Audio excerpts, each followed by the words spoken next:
We're here at our office in Petaluma and just wanted to give a nighttime video overview of some FX Luminaire lights that we have installed at our office.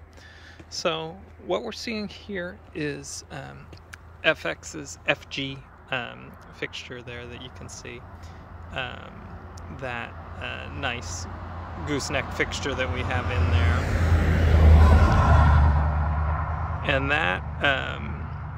that fixture is one of the most popular that we install. One of the things that we like about this particular fixture is that it comes in 3, 6, or 9 LED sizes, so it gives us an option for different brightnesses. And if we use a Luxor-based system, it also allows for dimming of those fixtures.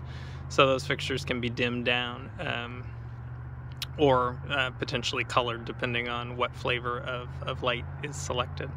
So that's a little overview of the FG, and you can see the nice quality of light that we're getting from, these are 6 LED fixtures here, but you can see that nice light quality that we have on the entryway to our office here. We'll turn around and look at that.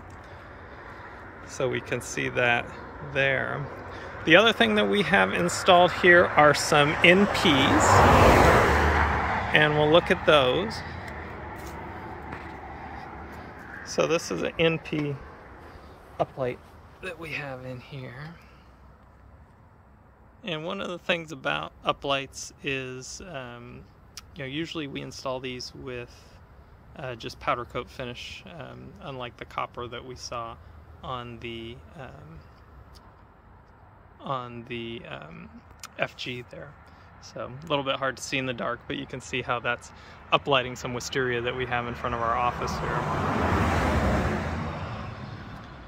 So that's a little overview of some nighttime lighting here at our office in Petaluma.